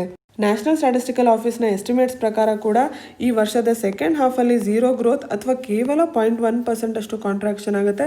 23.9, 7.5ಗೆಲ್ಲ ಹೋಲಿಸಿದಾಗ ತುಂಬ ಬೆಟರ್ ನಂಬರ್ ಅಂತ ಹೇಳ್ಬೋದು. ಕೋವಿಡಿಂದಾಗಿ ನಮ್ಮ ಆರ್ಥಿಕ ವ್ಯವಸ್ಥೆ ಮುಂಚೆ ಎಷ್ಟೇ ಕುಗ್ಗಿದ್ರು ಕೂಡ ಅದರಿಂದ ನಾವು ಹೊರಗೆ ಬರ್ತಾ ಇದ್ವಿ, ಸುಧಾರಣೆಗಳಾಗ್ತಾ ಇದೆ ಅಂತ ಈ ಆರ್ಟಿಕಲಲ್ಲಿ ವಿಶ್ಲೇಷಣೆಯನ್ನು ಮಾಡ್ತಾ ಇದ್ದಾರೆ. ನಿಮ್ಮ ಪರೀಕ್ಷೆಗೆ ಈ ನ್ಯಾಷನಲ್ ಸ್ಟ್ಯಾಟಿಸ್ಟಿಕಲ್ ಆಫೀಸ್ ಏನು ಡೇಟಾ ಕೊಡುತ್ತೆ ಆ ಅಂಕಿಅಂಶಗಳು ತುಂಬ ಮುಖ್ಯ ಆಗುತ್ತೆ. ನಿಮ್ಮ ಪ್ರಿಲಿಮ್ಸ್ ಎಕ್ಸಾಮಲ್ಲೂ ಕೂಡ, ಮೇನ್ಸ್ ಎಕ್ಸಾಮಲ್ಲೂ ಕೂಡ. ಸೊ ನೀವು 4.2% ಅಷ್ಟು ಲಾಸ್ಟ್ ಇಯರ್ ಏನು ಡೇಟಾ ಇತ್ತು, ಈ ವರ್ಷ ಎಷ್ಟು ಹೇಳ್ತಾ ಇದ್ದಾರೆ, ಇದೆಲ್ಲದ್ರ ಬಗ್ಗೆ ನಿಮಗೆ ತಿಳಿದಿರಬೇಕಾಗತ್ತೆ. ಮುಂದೆ ಚರ್ಚೆ ಮಾಡ್ತಾ ಇರುವಂಥ article Bangalore edition page number 10ನಲ್ಲಿ ಬಂದಿರುವಂಥದ್ದು. New freight corridor a big boost prime minister. Freight ಅಂದರೆ ಏನು? ಗೂಡ್ಸ್ ಆ್ಯಂಡ್ ಕಮಾಡಿಟೀಸ್, ಸರಕುಗಳನ್ನ ಫ್ರೇಟ್ ಅಂತ ಕರೀತಾರೆ. ಈ ಸರಕುಗಳನ್ನ ನಾವು ಒಂದು ಕಡೆಯಿಂದ ಇನ್ನೊಂದು ಕಡೆ ಟ್ರಾನ್ಸ್ಪೋರ್ಟೇಷನ್ಗೆ ತೊಗೊಂಡು ಹೋಗ್ಬೇಕಲ್ವಾ. ಹಾಗೆ ತೊಗೊಂಡು ಹೋಗುವಂಥ ರೈಲ್ ರೂಟಿಗೆ ಫ್ರೇಟ್ ಕಾರಿಡಾರ್ ಅಂತ ಕರೀತಾರೆ. ಈ ಗೂಡ್ಸ್ ಆ್ಯಂಡ್ ಕಮಾಡಿಟೀಸ್ನ ನಾವು ಒಂದು ಕಡೆಯಿಂದ ಇನ್ನೊಂದು ಕಡೆಗೆ ಹೆಚ್ಚಿನ ಮಾತ್ರದಲ್ಲಿ ತೊಗೊಂಡು ಹೋಗಬೇಕು, ವೇಗವಾಗಿ ತೊಗೊಂಡು ಹೋಗಬೇಕು ಅಂತಂದರೆ ನಿರ್ದಿಷ್ಟವಾಗಿ ಅದಕ್ಕೇನೆ ರೈಲ್ ರೂಟ್ಸ್ ಅಂತ ಇರಬೇಕು. ಹಾಗಾಗಿ ಡೆಡಿಕೇಟೆಡ್ ಫ್ರೈಟ್ ಕಾರಿಡಾರ್ಸ್ ಅಂತ ನಾವು ಮಾಡ್ತಾ ಇದ್ದೀವಿ. ಇಂತಹ 2 ಡೆಡಿಕೇಟೆಡ್ ಫ್ರೈಟ್ ಕಾರಿಡಾರ್ಸ್ನ ಮಾಡ್ತಾ ಇದ್ದೀವಿ. ಒಂದು ಪೂರ್ವ ಭಾಗದಲ್ಲಿ, ಇನ್ನೊಂದು ಪಶ್ಚಿಮ ಭಾಗದಲ್ಲಿ. ಪೂರ್ವ ಭಾಗದಲ್ಲಿ ದೆಹಲಿ ಹಾಗೂ ಹೌರಾ, ಕೋಲ್ಕತ್ತಾವನ್ನು ಕನೆಕ್ಟ್ ಮಾಡ್ತಾ ಇರುವಂಥ ಈಸ್ಟರ್ನ್ ಡೆಡಿಕೇಟೆಡ್ ಫ್ರೈಟ್ ಕಾರಿಡಾರ್. ಹಾಗೆ ಪಶ್ಚಿಮ ಭಾಗದಲ್ಲಿ ದೆಹಲಿ ಹಾಗೂ ಮುಂಬೈನ ಕನೆಕ್ಟ್ ಮಾಡ್ತಾ ಇರುವಂಥ ವೆಸ್ಟರ್ನ್ ಡೆಡಿಕೇಟೆಡ್ ಫ್ರೈಟ್ ಕಾರಿಡಾರ್. ಇತ್ತೀಚೆಗಷ್ಟೇ ಈಸ್ಟರ್ನ್ DFC ಸುದ್ದಿಯಲ್ಲಿತ್ತು. ಅದರ ಭಾಗವಾದ ನ್ಯೂ ಭಾವ್ಪುರ್, ನ್ಯೂ ಖುರ್ಜಾ ಸೆಕ್ಷನ್ ಏನಿದೆ ಅದನ್ನು ಇನಾಗ್ರೇಟ್ ಮಾಡಲಾಗಿದೆ. ಆರಂಭ ಮಾಡಿ ಇದು ಪಂಜಾಬ್, ಹರಿಯಾಣ, ಜಾರ್ಖಂಡ್ ಈ ಜಾಗಗಳಲ್ಲಿ ಈಗಾಗಲೇ ಓಡಾಡ್ತಾ ಇದೆ. ಮುಂಚೆ 25 km/h ಸ್ಪೀಡಲ್ಲಿ ಹೋಗ್ತಾ ಇದ್ದಂಥದ್ದು ಈಗ 90 km/h ಸ್ಪೀಡಲ್ಲಿ ಇದ್ರ ಮಧ್ಯದಲ್ಲಿ ಫ್ರೇಟ್ ಕಾರಿಡಾರಲ್ಲಿ ಟ್ರೈನ್ಗಳ ಓಡಾಟ ನಡೀತಾ ಇದೆ. ಈ ಆರ್ಟಿಕಲಲ್ಲಿ ನಿರ್ದಿಷ್ಟವಾಗಿ ಚರ್ಚೆ ಮಾಡ್ತಾ ಇರುವಂಥದ್ದು ವೆಸ್ಟರ್ನ್ DFCಯ ಭಾಗವಾದಂಥ ನ್ಯೂ ರಿವಾರಿ, ನ್ಯೂ ಮದಾರ್ ಸೆಕ್ಷನನ್ನು ಪ್ರೈಮ್ ಮಿನಿಸ್ಟರ್ ಅವರು ಫ್ಲಾಗ್ ಆಫ್ ಮಾಡಿದ್ದಾರೆ. ಇದರ ಪ್ರಾಮುಖ್ಯತೆ ಏನು? ಜಗತ್ತಿನಲ್ಲೇ ಮೊದಲ 1.5 ಕಿಲೋಮೀಟರ್ ಅಷ್ಟು ಉದ್ದ ಇರುವಂಥ ಎಲೆಕ್ಟ್ರಿಫೈಡ್ ಡಬಲ್ ಸ್ಟ್ಯಾಕ್ ಲಾಂಗ್ ಹಾಲ್ ಕಂಟೈನರ್ ಟ್ರೈನ್ ಇದು. ಲಾಂಗ್ ಹಾಲ್ ಅಂತ ಅಂದರೆ ಜಾಸ್ತಿ ಡಿಸ್ಟೆನ್ಸ್ ಓಡಾಡಬಹುದಾದಂತಹ ಟ್ರೈನ್. ಡಬಲ್ ಸ್ಟ್ಯಾಕ್ ಅಂತ ಅಂದರೆ ಜಾಸ್ತಿ ಗೂಡ್ಸ್ ಕೆಪಾಸಿಟಿಯನ್ನು ಕ್ಯಾರಿ ಮಾಡೋಕ್ಕಾಗುವಂಥ ಟ್ರೈನ್. ಹೀಗೆ ಮಾಡೋದ್ರಿಂದ ಏನಾಗುತ್ತೆ? ಜಾಸ್ತಿ ಗೂಡ್ಸನ್ನು ನಾವು ಸಮಯಕ್ಕೆ ಸರಿಯಾಗಿ ಡೆಲಿವರಿ ಮಾಡೋಕ್ಕೆ ಸಾಧ್ಯ ಆಗುತ್ತೆ, ದಕ್ಷತೆ ಜಾಸ್ತಿ ಆಗುತ್ತೆ. ಈ ಕಂಟೈನರ್ ಟ್ರೈನ್ಗಳು 25 ಟನ್ ಆಕ್ಸಿಲ್ ಲೋಡ್ ಅಷ್ಟು ಕ್ಯಾರಿ ಮಾಡ್ಬೋದು. ಇದು ವೇಗವಾಗಿ ಜಾಸ್ತಿ ದೂರ ಓಡಾಡಬೇಕು ಅಂತ ಎಲೆಕ್ಟ್ರಿಫೈಡ್ ಆಗಿದೆ. ಡಬಲ್ ಲೈನ್ ಎಲೆಕ್ಟ್ರಿಕ್ ಟ್ರ್ಯಾಕನ್ನು ಹಾಕಲಾಗಿದೆ. ಈ ಕಂಟೈನರ್ ಟ್ರೈನ್ಗಳು ಓಡಾಡೋಕ್ಕಾಗಿ ಏನು ವೆಸ್ಟರ್ನ್ DFCಯನ್ನು ಕ್ರಿಯೇಟ್ ಮಾಡಲಾಗಿದೆ. ಇದರಿಂದಾಗಿ ವೆಸ್ಟರ್ನ್ ಪೋರ್ಟ್ಸ್ ಏನಿದೆ ಭಾರತದ್ದು, ಕಾಂಡ್ಲಾ, ಪಿಪಾವಾವ್, ಮುಂದ್ರಾ, ದಹೇಜ್ ಇವೆಲ್ಲವಕ್ಕೂ ಕನೆಕ್ಟಿವಿಟಿ ಸಿಗುತ್ತೆ. ಹಾಗಾಗಿ ಸಮಯಕ್ಕೆ ಸರಿಯಾಗಿ ನಾವು ಪೋರ್ಟ್ಸಿಂದ ಕಾರ್ಗೋನ ತೊಗೊಂಡು ಹೋಗೋಕ್ಕೂ ಆಗುತ್ತೆ, ಡೆಲಿವರ್ ಕೂಡ ಮಾಡೋಕ್ಕಾಗುತ್ತೆ. ಹೀಗೆ ವೆಸ್ಟರ್ನ್ DFC, ಈಸ್ಟರ್ನ್ DFC ಮುಖಾಂತರ ಇರುವಂಥ ಡೆಡಿಕೇಟೆಡ್ ಫ್ರೇಟ್ ಕಾರಿಡಾರ್ಸ್ 9 ರಾಜ್ಯಗಳಲ್ಲಿರುವಂಥ 133 ರೈಲ್ವೆ ಸ್ಟೇಷನ್ಗಳ ಮೇಲೆ ಪರಿಣಾಮ ಬೀಳುತ್ತೆ. ಮುಂದೆ ಈ ಜಾಗಗಳಲ್ಲಿ multimodal logistic parks, freight terminals, container depot, parcel hubs ಇದನ್ನೆಲ್ಲ ಡೆವಲಪ್ ಮಾಡಲಾಗುತ್ತೆ. ಇದರಿಂದಾಗಿ ಕೇವಲ ರೈತರಿಗೆ ಮಾತ್ರವಲ್ಲ, ಸಣ್ಣ ಸಣ್ಣ ಬಿಸ್ನೆಸ್ ಮೆನ್ಗಳೇನಿರ್ತಾರೆ ಸಣ್ಣ ಜಾಗಗಳಲ್ಲಿ, ಸಣ್ಣ ಸಣ್ಣ ಊರುಗಳಲ್ಲಿ, ಅದರ ಜೊತೆಗೆ ಬಿಗ್ ಮ್ಯಾನುಫ್ಯಾಕ್ಚರರ್ಸ್ಗೂ ಕೂಡ ಇದು ಉಪಯುಕ್ತವಾಗುತ್ತೆ ಅಂತ ಹೇಳಲಾಗ್ತಾ ಇದೆ. DFCಯಿಂದಾಗಿ ನಾವು ಸಾಕಷ್ಟು ಹೂಡಿಕೆಗಳಿಗೆ ಅವಕಾಶವನ್ನು ಮಾಡಿಕೊಡ್ತಾ ಇದ್ದೀವಿ, ಸಾಕಷ್ಟು ಜನರಿಗೆ ಜಾಬ್ ಆಪರ್ಚುನಿಟೀಸ್ ಸಿಗುತ್ತೆ. ಅದರ ಜೊತೆಗೆ ಯಾವ ರೈತರು, ಲೋಕಲ್ ಇಂಡಸ್ಟ್ರೀಸು, ಮ್ಯಾನುಫ್ಯಾಕ್ಚರಿಂಗ್ ಯೂನಿಟ್ಸ್ ಇರುತ್ತೆ ಅವರಿಗೆ ಈಸಿಯಾಗಿ ನ್ಯಾಷನಲ್ ಹಾಗೂ ಇಂಟರ್ನ್ಯಾಷನಲ್ ಮಾರ್ಕೆಟ್ಸ್ಗೆ ಫಾಸ್ಟರ್ ಹಾಗೂ ಚೀಪರ್ ಆಕ್ಸೆಸ್ ಸಿಗುತ್ತೆ. ಎಸ್ಪೆಷಲಿ ಗುಜರಾತ್ ಹಾಗೂ ಮಹಾರಾಷ್ಟ್ರದಲ್ಲಿ ಎಲ್ಲೆಲ್ಲಿ ಪೋರ್ಟ್ಸ್ ಇದೆ ಅವುಗಳಿಗೆ ತುಂಬಾ ಈಸಿಯಾಗಿ ಆಕ್ಸೆಸ್ ಸಿಗುತ್ತೆ. ಒಟ್ಟಾರೆ ಈ ಡೆಡಿಕೇಟೆಡ್ ಫ್ರೇಟ್ ಕಾರಿಡಾರ್ಸ್ನಿಂದಾಗಿ ರೈತರು ಅವರ ಪ್ರೊಡ್ಯೂಸನ್ನು ಈಸಿಯಾಗಿ ದೂರಕ್ಕೆ ಕಳ್ಸೋಕ್ಕೆ ಸಾಧ್ಯ ಆಗುತ್ತೆ. ಎಕ್ಸ್ಪೋರ್ಟ್ ಟ್ರಾಫಿಕ್ಕಿಗೆ ಉತ್ತೇಜನವನ್ನು ನೀಡಿದಾಗೆ ಆಗುತ್ತೆ, ಬೂಸ್ಟ್ ಸಿಗುತ್ತೆ, ಟೋಟಲ್ ಎಕನಾಮಿಕ್ ಎಕೋಸಿಸ್ಟಮ್ನ ಟ್ರಾನ್ಸ್ಫಾರ್ಮ್ ಮಾಡೋಕ್ಕೆ ಸಾಧ್ಯ ಆಗುತ್ತೆ, ನ್ಯಾಷನಲ್ ಡೆವಲಪ್ಮೆಂಟ್ಗೆ ನಾವು ಪುಷನ್ನು ಕೊಟ್ಟಾಗೆ ಆಗುತ್ತೆ ಅಂತ ಹೇಳ್ತಾ ಇದ್ದಾರೆ. ನಿಮ್ಮ ಪರೀಕ್ಷೆಗೆ ಈ ಆರ್ಟಿಕಲ್ ತುಂಬಾ ಮುಖ್ಯವಾಗಿರುವಂಥದ್ದು. ಪ್ರಿಲಿಮ್ಸ್ ಎಕ್ಸಾಮಲ್ಲಿ ಇಲ್ಲಿ ಏನು ಅಂಕಿ ಅಂಶಗಳು ಕೊಟ್ಟಿದ್ದಾರೆ ಅದು ಮುಖ್ಯ ಆಗುತ್ತೆ. Long haul, double stack, electrified, world's first container train ಇದ್ರ ಬಗ್ಗೆ ನಿಮಗೆ ಗೊತ್ತಿರಬೇಕು. ನಿಮ್ಮ ಮೇನ್ಸ್ ಎಕ್ಸಾಮಲ್ಲಿ ಜನರಲ್ ಸ್ಟಡೀಸ್ ಪೇಪರ್ 3 ಎಕಾನಮಿ ಕೆಳಗೆ ನಿರ್ದಿಷ್ಟವಾಗಿ ಇನ್ಫ್ರಾಸ್ಟ್ರಕ್ಚರ್ ಅನ್ನೋ ಒಂದು ಟಾಪಿಕ್ನ ಕೊಟ್ಟಿದ್ದಾರೆ. ಎಸ್ಪೆಷಲಿ ನಾವೀಗಾಗಲೇ ಕಿಸಾನ್ ರೇಲ್ ಇದ್ರ ಬಗ್ಗೆ ಎಲ್ಲ ಓದಿದ್ದೀವಿ ಅಲ್ವಾ, ನಿಮಗೆ ನೆನಪಿದ್ರೆ ದಿನಪತ್ರಿಕೆ ವಿಶ್ಲೇಷಣೆಯಲ್ಲೇ ನಾವು ಅದನ್ನೆಲ್ಲ ಕವರ್ ಮಾಡಿದ್ದೀವಿ. ಸೊ ರೈಲ್ವೇಸ್ನ ಮುಖಾಂತರ ಹೇಗೆ ನಾವು ಸಂಪನ್ಮೂಲಗಳನ್ನ ಡೆವಲಪ್ ಮಾಡ್ತಾ ಇದ್ದೀವಿ, ಆರ್ಥಿಕ ಅಭಿವೃದ್ಧಿಗೆ ಅವಕಾಶವನ್ನು ಮಾಡಿಕೊಡ್ತಾ ಇದ್ದೀವಿ ಅಂತ ನಿಮಗೆ ಪ್ರಶ್ನೆ ಬರ್ಬೋದು. ಇದೆಲ್ಲದಕ್ಕೂ ಈ ಆರ್ಟಿಕಲ್ ನಿಮಗೆ ತುಂಬ ಇಂಪಾರ್ಟೆಂಟ್ ಆಗುತ್ತೆ. ಮುಂದೆ ಬ್ಯಾಂಗ್ಳೂರ್ ಎಡಿಷನ್ ಪೇಜ್ ನಂಬರ್ 12ಅಲ್ಲಿ USTR slams India's digital tax holds off on tariffs ಅನ್ನೋ ಒಂದು ಆರ್ಟಿಕಲ್ನ ನೋಡ್ಬೋದು. USTR ಅಂತ ಅಂದರೆ United States trade representatives office ಅಂತ ಅರ್ಥ. ಈ ಆರ್ಟಿಕಲ್ ಒಳಗೆ ಡಿಜಿಟಲ್ ಟ್ಯಾಕ್ಸ್ ಬಗ್ಗೆ ಚರ್ಚೆ ಮಾಡ್ತಾ ಇದ್ದಾರೆ. ಡಿಜಿಟಲ್ ಟ್ಯಾಕ್ಸ್ ಅಂದರೆ ಏನು? ಡಿಜಿಟಲ್ ಬಿಸ್ನೆಸ್ ಆ್ಯಕ್ಟಿವಿಟೀಸ್ ಏನಿರುತ್ತೆ ಅದ್ರ ಮೇಲೆ ಟ್ಯಾಕ್ಸ್ ಹಾಕೋದಕ್ಕೆ ಡಿಜಿಟಲ್ ಟ್ಯಾಕ್ಸ್ ಅಂತ ಹೇಳ್ತೀವಿ. ಈಗ ಪ್ರಸ್ತುತ ಏನಾಗ್ತಾ ಇದೆ, COVID-19ಇಂದ ಎಸ್ಪೆಷಲಿ ಸಾಕಷ್ಟು ಎಕನಾಮಿಕ್ ಆ್ಯಕ್ಟಿವಿಟೀಸ್ ಔಟ್ಡೋರಿಂದ ಇಂಡೋರ್ ಆಗಿದೆ. ಮನೆಯಲ್ಲೇ ಎಕನಾಮಿಕ್ ಆ್ಯಕ್ಟಿವಿಟೀಸ್ ಜಾಸ್ತಿ ಆಗಿದೆ. ಈಗ ಒಂದು ಬ್ಯಾಂಕ್ ಟ್ರಾನ್ಸಾಕ್ಷನ್ ಇರಲಿ, ಬುಕ್ ಓದೋದಿರಲಿ, ಮೂವಿ ನೋಡೋದಿರಲಿ, ಮುಂಚೆ ಎಲ್ಲ ಥಿಯೇಟ್ರಿಗೆ ಹೋಗಿ ಮಾಡ್ತಾಯಿದ್ರು, ಈಗ ಅದನ್ನೆಲ್ಲ ಮನೆಯಲ್ಲೇ ಮಾಡ್ತಾರೆ. ಇದೆಲ್ಲವೂ ಕೂಡ ವರ್ಚುವಲ್ ಕಮಾಡಿಟೀಸ್ ಅಂತ ನಾವು ಕರಿಬೋದು. ಹಾಗೆ ಸೋಷಿಯಲ್ ಮೀಡಿಯಾ ಕಂಪ್ನಿಗಳಾಗಿರುವಂಥ Google, Facebook, e commerce activities ನಡೆಸುವಂಥ ಅಮೆಝಾನ್ ಇವೆಲ್ಲವೂ ಕೂಡ ಡಿಜಿಟಲ್ ಸರ್ವಿಸಸ್ನ ಪ್ರೊವೈಡ್ ಮಾಡ್ತವೆ. ಇಂಥವನ್ನ ಡಿಜಿಟಲ್ ಬಿಸ್ನೆಸ್ ಆ್ಯಕ್ಟಿವಿಟೀಸ್ ಅಂತ ಕರೆಯಲಾಗುತ್ತೆ. ಭಾರತದಲ್ಲಿ 2016ಇಂದ ಯಾವಾಗ E commerce activities, business activities ಎಲ್ಲ ಜಾಸ್ತಿ ಆಯಿತು ಅವಾಗಿಂದ ಈಕ್ವಲೈಸೇಷನ್ ಲೆವಿ ಅನ್ನೋ ಒಂದು ಡೈರೆಕ್ಟ್ ಟ್ಯಾಕ್ಸನ್ನು ಹಾಕಲಾಗ್ತಾ ಇದೆ. ಇದರಿಂದಾಗಿ ಎಸ್ಪೆಷಲಿ ಆನ್ಲೈನ್ ಅಡ್ವರ್ಟೈಸ್ಮೆಂಟ್ ಮೇಲೆ ಟ್ಯಾಕ್ಸನ್ನು ಹಾಕಲಾಗ್ತಾ ಇದೆ. ಈ ಈಕ್ವಲೈಸೇಷನ್ ಲೆವಿ ಬಗ್ಗೆ ಈ ಆರ್ಟಿಕಲಲ್ಲಿ ಚರ್ಚೆ ಮಾಡ್ತಾ ಇರುವಂಥದ್ದು. ಈ ಆರ್ಟಿಕಲ್ನಲ್ಲಿ USTR ಅಂದರೆ United States state representative office ಏನು US ದೊಡ್ಡ ಕಂಪ್ನಿಗಳಾಗಿರುವಂಥ ಗೂಗಲ್, ಫೇಸ್ಬುಕ್, ಆ್ಯಪಲ್, Amazon.com ಇವುಗಳ ವಿರುದ್ಧ ಭಾರತ, ಫ್ರಾನ್ಸ್, ಇಟಲಿ, ಟರ್ಕಿ ಈ ದೇಶಗಳೆಲ್ಲ ಡಿಸ್ಕ್ರಿಮಿನೇಟ್ ಮಾಡ್ತಾ ಇದೆ ಅಂತ ಅಪವಾದವನ್ನು ಹಾಕ್ತಾ ಇದೆ. ಅಂತಾರಾಷ್ಟ್ರೀಯ ಮಟ್ಟದಲ್ಲಿ ಏನು ಇಂಟರ್ನ್ಯಾಷನಲ್ ಟ್ಯಾಕ್ಸೇಷನ್ನ ಪ್ರಿನ್ಸಿಪಲ್ಸ್ ಇದೆ ಅದಕ್ಕೆ ವಿರುದ್ಧವಾಗಿರುವಂಥದ್ದು ಈ ಟ್ಯಾಕ್ಸ್ಗಳನ್ನ ಹಾಕ್ತಾ ಇರೋದು ಅಂತ ಯುನೈಟೆಡ್ ಸ್ಟೇಟ್ಸ್ ಹೇಳ್ತಾ ಇದೆ. ಆದರೆ ಭಾರತ ಏನು ಹೇಳ್ತಾ ಇದೆ, ನಾವೇನು ಈಕ್ವಲೈಸೇಷನ್ ಲೆವಿ 2% ಹಾಕ್ತಾ ಇದ್ವಿ, ಇದು ಕೇವಲ US ಕಂಪ್ನೀಸ್ಗೆ ಹಾಕ್ತಾ ಇಲ್ಲ, ಎಲ್ಲ ನಾನ್ ರೆಸಿಡೆಂಟ್ ಇ ಕಾಮರ್ಸ್ ಆಪರೇಟರ್ಸ್ಗೂ ಕೂಡ ಹಾಕ್ತಾ ಇದ್ವಿ. ಈ ರೀತಿಯ ಟ್ಯಾಕ್ಸನ್ನು ಕೇವಲ ಭಾರತದಿಂದ ಏನು ರೆವಿನ್ಯೂ ಜನರೇಟ್ ಆಗ್ತಾ ಇದೆ ಅದ್ರ ಮೇಲೆ ಮಾತ್ರ ಹಾಕ್ತಾ ಇದ್ವಿ, ಯಾವುದೇ ಎಕ್ಸ್ಟ್ರಾ ಟೆರಿಟೋರಿಯಲ್ ಭಾರತದಿಂದ ಹೊರಗಡೆ ಇರೋವಂಥ ಯಾವುದೇ ರೆವಿನ್ಯೂ ಜನರೇಷನ್ ಮೇಲೆ ಹಾಕ್ತಾ ಇಲ್ಲ. ಇದರಿಂದಾಗಿ ಅಂದರೆ ಈ ಟ್ಯಾಕ್ಸ್ನಿಂದಾಗಿ ನಾವು ಫೇರ್ ಕಾಂಪಿಟೇಷನ್ನ, ರೀಸನಬಲ್ನೆಸ್ನ ಎನ್ಶೋರ್ ಮಾಡೋಕ್ಕೆ ಸಾಧ್ಯ ಆಗ್ತಾ ಇದೆ. ಡಿಜಿಟಲ್ ಆಪರೇಷನ್ಸ್ನ ಮುಖಾಂತರ ಭಾರತದ ಮಾರ್ಕೆಟ್ನ ಜೊತೆಗೆ ಯಾವ ಬಿಸ್ನೆಸ್ಗಳು ತುಂಬ ಹತ್ತಿರದ ಸಂಬಂಧಗಳನ್ನ ಇಟ್ಕೊಂಡಿದ್ದಾವೆ ಅವುಗಳ ಮೇಲೆ ಟ್ಯಾಕ್ಸ್ ಹಾಕೋಕ್ಕೆ ಸರ್ಕಾರಕ್ಕೆ ಈ ಈಕ್ವಲೈಸೇಷನ್ ಲೆವಿಯಿಂದ ಸಾಧ್ಯವಾಗ್ತಾ ಇದೆ. ಹಾಗಾಗಿ ಇದರ ಅವಶ್ಯಕತೆ ಇದೆ ಅಂತ ಕಾಮರ್ಸ್ ಹಾಗೂ ಇಂಡಸ್ಟ್ರಿ ಮಿನಿಸ್ಟ್ರಿ ಹೇಳ್ತಾ ಇದೆ. ನಿಮ್ಮ Bangalore edition page number 6 editorial ಪೇಜಲ್ಲಿ ಫ್ರೂಟ್ಸ್ ಆಫ್ ಇನ್ಸೈಟ್ಮೆಂಟ್ ಅನ್ನೋ ಒಂದು ಈ ಆರ್ಟಿಕಲ್ನ ನೀವು ನೋಡ್ಬೋದು. ಈ ಆರ್ಟಿಕಲ್ ಯುನೈಟೆಡ್ ಸ್ಟೇಟ್ಸಲ್ಲಿ ಏನು ಜನವರಿ 6 ಒಂದು ಘಟನೆ ನಡೀತು ಆ ವಿಷಯವಾಗಿ ಬಂದಿರುವಂಥದ್ದು. ಸೊ ಜನವರಿ 6 ಯುನೈಟೆಡ್ ಸ್ಟೇಟ್ಸಲ್ಲಿ ಏನು ನಡೀತು, ನಮಗೆಲ್ಲ ತಿಳಿದಿರೋ ಹಾಗೆ ಯುನೈಟೆಡ್ ಸ್ಟೇಟ್ಸ್ನ ಎಲೆಕ್ಷನ್ಸ್ ಇತ್ತೀಚೆಗಷ್ಟೇ ನಡೀತು. ಅದರಲ್ಲಿ ಪ್ರಸ್ತುತ ಇದ್ದಂತಹ ಟ್ರಂಪ್ನವರು ಸೋತು ಜೋ ಬಿಡನ್ ರವರು ಯಶಸ್ವಿಯಾಗಿ ಹೊರಬಂದರು. ಅವರನ್ನು ಪ್ರೆಸಿಡೆನ್ಷಿಯಲ್ ಎಲೆಕ್ಷನಲ್ಲಿ ಗೆದ್ದರು ಅಂತ ಸರ್ಟಿಫೈ ಮಾಡುವಂಥ ಒಂದು ಗ್ಯಾದರಿಂಗ್ ಮೆಂಬರ್ಸ್ ಆಫ್ ಕಾಂಗ್ರೆಸ್ನ ಮಧ್ಯ ಕ್ಯಾಪಿಟೋಲ್ ಬಿಲ್ಡಿಂಗ್ ಅಲ್ಲಿ ನಡೀತಾ ಇತ್ತು. ಯಾವಾಗ ಯುನೈಟೆಡ್ ಸ್ಟೇಟ್ಸ್ನ ಪ್ರೆಸಿಡೆನ್ಷಿಯಲ್ ಎಲೆಕ್ಷನ್ಸ್ನ ರಿಸಲ್ಟ್ಸ್ ಬಂತು, ಅವಾಗಿಂದನೇ ಟ್ರಂಪ್ನವರು ಅದನ್ನು ವಿರೋಧಿಸಿದ್ರು, ಅದನ್ನು ಒಪ್ಕೊಳ್ಳಿಲ್ಲ, ನಿರಾಕರಿಸಿದ್ರು. ಅವರ ಸಪೋರ್ಟರ್ಸ್ನ ಇನ್ಸೈಟ್ ಮಾಡ್ತಾಯಿದ್ರು, ಪ್ರವೋಕ್ ಮಾಡೋಕ್ಕೆ ಪ್ರಯತ್ನ ಮಾಡ್ತಾಯಿದ್ರು. ಅದರ ಕಾರಣ ಇವತ್ತು ಕ್ಯಾಪಿಟಲ್ ಬಿಲ್ಡಿಂಗಲ್ಲಿ ಏನು ಸಂದರ್ಭ ಇತ್ತು, ಹೊಸ ಪ್ರೆಸಿಡೆಂಟ್ನ ಸರ್ಟಿಫೈ ಮಾಡುವಂಥದ್ದು ಗೆದ್ದಿದ್ದಾರೆ ಅನ್ನುವಂಥದ್ದನ್ನು ಈ ಔಟ್ ಗೋಯಿಂಗ್ ಪ್ರೆಸಿಡೆಂಟ್ ಆದಂತಹ ಡೊನಾಲ್ಡ್ ಟ್ರಂಪ್ನವರ ಸಪೋರ್ಟರ್ಸ್ ಮಾಬ್ ಆಗಿ ಬಂದು ಈ ಬಿಲ್ಡಿಂಗ್ನ ಅಟ್ಯಾಕ್ ಮಾಡ್ತಾರೆ. ಇದರ ಒಂದು ಅಟೆಂಪ್ಟೆಡ್ ಕೂಪ್ ಅಂತಾನೆ ಕರಿಬೋದು. ಇವೆಂಚುಲಿ ನೂರಾರು ಜನರು ಏನು ಮಾಬ್ ಆಗಿ ಬಂದಿದ್ರು ಅವ್ರನ್ನೆಲ್ಲ ಪೊಲೀಸ್ ಹೊರ ಹಾಕ್ತು. ನಂತರ ಸರ್ಟಿಫಿಕೇಶನ್ ಕೂಡ ನಡೀತು. ಟ್ರಂಪ್ನವರು ಕೂಡ ಆರ್ಡರ್ಲಿ ಟ್ರಾನ್ಸಿಷನ್ಗೆ ಕಮಿಟ್ ಆಗಿದ್ದಾರೆ. ಈ ಘಟನೆಯ ನಂತರ ಸೋಷಿಯಲ್ ಮೀಡಿಯಾ ಪ್ಲ್ಯಾಟ್ಫಾರ್ಮ್ಗಳಲ್ಲಿ ಏನು ಟ್ರಂಪ್ನವರ ಅಕೌಂಟ್ಗಳಿದೆ ಅದನ್ನೆಲ್ಲ ಲಾಕ್ ಮಾಡಲಾಯಿತು. ಯಾಕಂದರೆ ಎಲೆಕ್ಷನ್ ಆದಮೇಲಿಂದಾನೇ ಅವರು ಎಲೆಕ್ಟೋರಲ್ ಫ್ರಾಡ್ ನಡೆದಿದೆ ಅಂತ ಸಾಕಷ್ಟು ಬೇಸ್ಲೆಸ್ ಆಗಿರುವಂಥ ಅಪವಾದಗಳನ್ನ ಹಾಕ್ತಾಯಿದ್ರು. ಕೇವಲ ಅಪವಾದವನ್ನು ಹಾಕಲಿಲ್ಲ, ಹಿಂಸೆಗೆ ಇನ್ಸೈಟ್ ಮಾಡಿದ್ರು ವೈಲೆನ್ಸ್ಗೆ. ಇದರಿಂದಾಗಿ ಕ್ಯಾಪಿಟಲ್ ಬಿಲ್ಡಿಂಗಲ್ಲಿ ಏನು ನಡೀತು ಅದಕ್ಕೆ ಅವರು ಕಾರಣವಾಗ್ತಾರೆ. ಒಂದು ರೀತಿ ಸೋಷಿಯಲ್ ಮೀಡಿಯಾದಿಂದ ಜನರ ಮೇಲೆ ಎಷ್ಟು ಪರಿಣಾಮ ಬೀಳ್ಬೋದು, ಅದರಿಂದಾಗಿ ಏನೆಲ್ಲ ಆಗ್ಬೋದು ಅನ್ನೋದು ಈ ಘಟನೆ ನಮಗೆ ತೋರಿಸುತ್ತೆ. ಈ ಎಲ್ಲ ಸವಾಲುಗಳೇನಿದೆ ಅದು ಮುಂದೆ ಬರುವಂಥ ಜೋ ಬಿಡನ್ ರವರಿಗೆ ತುಂಬಾ ಕಷ್ಟಕರವಾಗಿರುವಂಥದ್ದು. ಎಸ್ಪೆಷಲಿ ಈ ಮಾಬ್ ಅಟ್ಯಾಕ್ನಿಂದಾಗಿ USA ಒಳಗೆ ನಿರ್ದಿಷ್ಟವಾಗಿ ಸ್ಥಳೀಯ ಮಟ್ಟದಲ್ಲಿ ಎಷ್ಟು ಕೋಪ ಇರ್ಬೋದು, ಸಮಸ್ಯೆಗಳಿರ್ಬೋದು ಅಂತ ತೋರಿಸುತ್ತೆ. ಈ ಸಮಸ್ಯೆಗಳಿಗೆ ಕಾರಣ ಏನು?